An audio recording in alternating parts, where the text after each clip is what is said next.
Kaya. Ito po yung pagbibigay ng batas na katol sa mga halimbawa, sabi ko nga po sa inyo, kailangan tayo ay may pre-resident porque kakilala ko siya. Siya na yung babalikan mo. Kaya kung papasok din dito yung counselor, kung saan marunong tayong magbigay ng advice at mag-solve ng problema.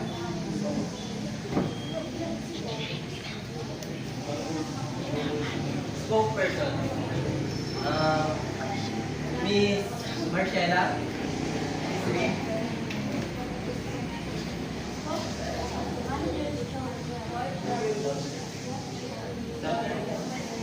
Spokesperson. Managers should voice the legitimate interests or demands of their subordinates. They speak for their groups in calling the attention of top management. For example, if management policies appear to be unfavorable to the workers, managers should lead in appealing to top management to change or correct their policies. Yung spokesperson daw po, ito po yung they speak for their groups in calling the attention of top management. Thank you. Ang spokesperson daw po ay boses ng mga empleyado.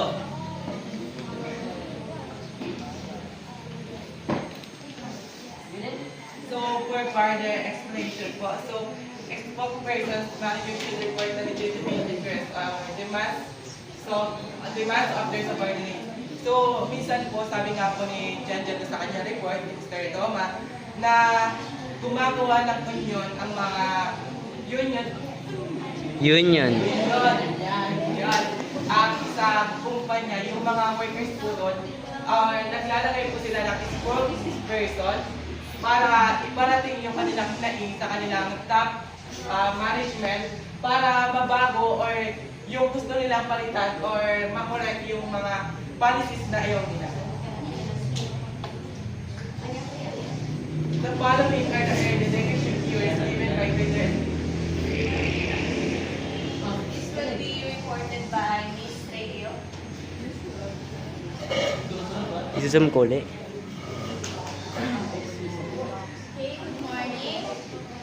Makiayos po ng mga umunod.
theory based on leader trait or personal characteristic that differentiate leader from followers.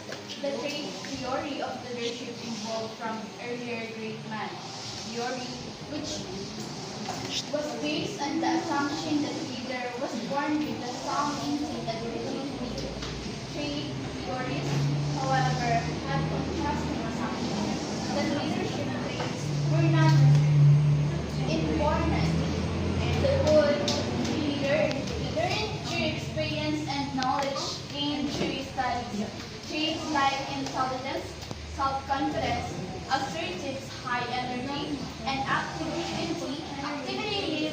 level, capacity, back knowledge, honesty, and integrity, being charismatic, being a visionary, and other were proposed leadership traits by researchers from the 1940s to the present.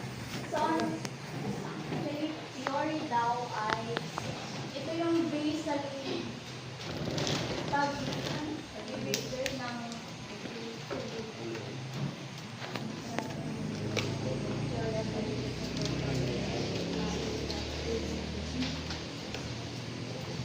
ito daw yung based sa personal characteristics ng mga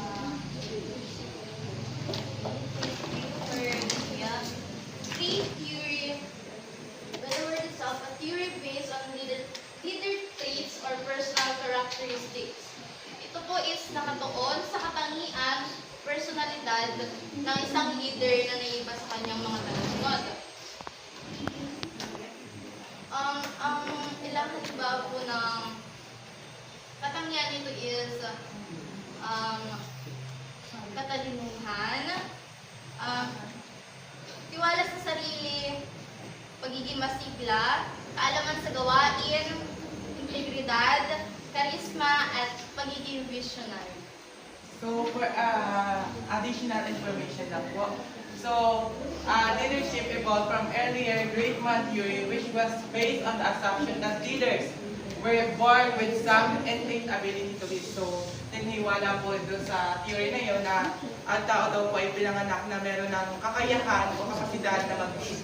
Dito naman po sa isa na trait theories ay tinokontrast po yun na sa paniniwala nila na ang kakayahan daw na mag-lead ay natututunan base sa mga experience at kaalaman na ating pinag-aaralan. So, ang traits like intelligence, self-confidence, assertiveness, high energy, and activity levels have relevant knowledge, honest, and integrity, being charismatic, being a visionary, and others were proposed as leadership traits by researching from the 1940s to the present. So, yan po yung mga tinataglan ng isang leader hanggang ngayon. Wala natin. Behavioral theory. Theory that focuses on the behavior, action, conduct,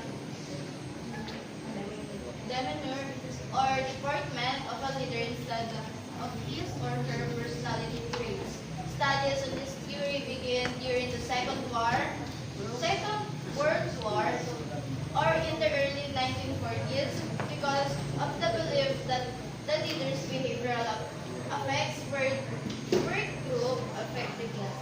Further, studies on this theory emphasize that since behavior is learned, leader behaviors can also be learned.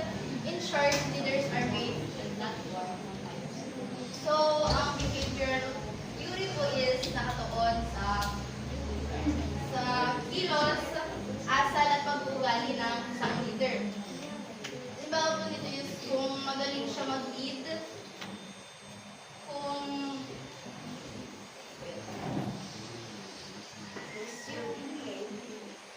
behavioral theory, isa na ano ka lang, parang ito, nakatuon ang theory na to sa behavior or action ng isang tao. At hindi ito sa personality kung bagay yung ganda ng isang tao or yung mga tawag dito, yung ganda. Di ba karamihan sa ito ay ginagamit yung ganda, pero wala namang kita, wala namang something na, wala namang activity na kaya gawin. And also, leader are made. Ibig sabihin,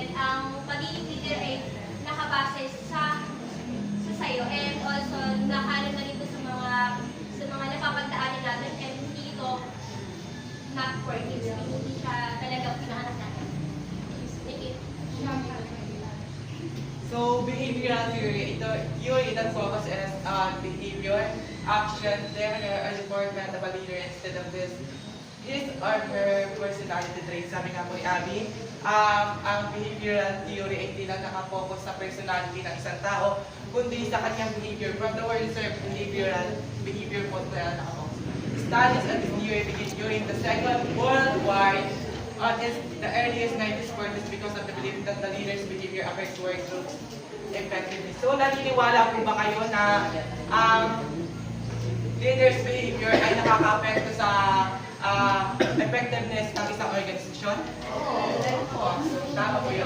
So, for further studies of the theory, emphasize that since behavior is learned, leader behaviors can also be learned. Ensured leaders are made and that word. So, ito po yung nagpapatunay kanina na ang isang katangian ng isang leaders ay hindi nung ipinanganak siya ay kusa na niyang nandun sa kanya yung abilidad na yun, kundi pinag-aralan. Yun po yung tama. Mas tama na pinag-aralan upang matutunan kung paano tayo mag-motivate o maging leader. Hindi yung pinanganak na tayo at alam na natin yung iba. Contemporary theories of leadership. First is situational leadership theories. Can you please read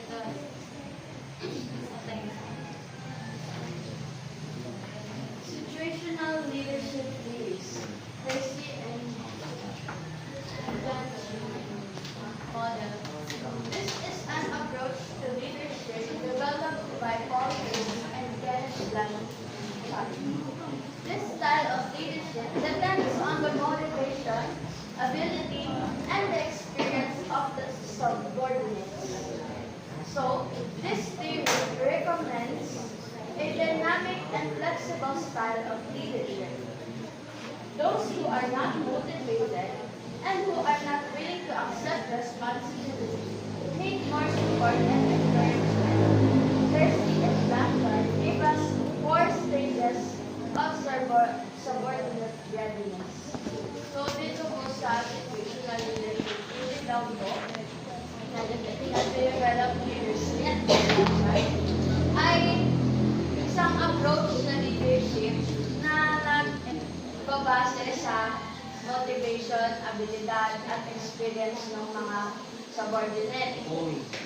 Tapos, nag-aano to ng isang dynamic at flexible na estilo ng pag-lead.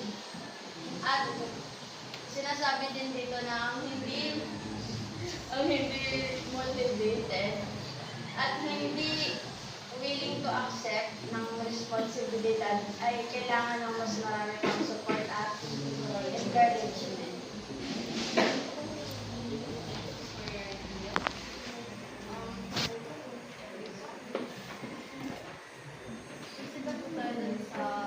First speech. First is where the subordinates are both involved and unwilling to accomplish the task. Ito po is hindi kayang gawin at ayaw gawin. Second po is where the subordinates are unable but willing to do the task. Ito po is ay hindi kayang gawin pero willing siyang gawin yung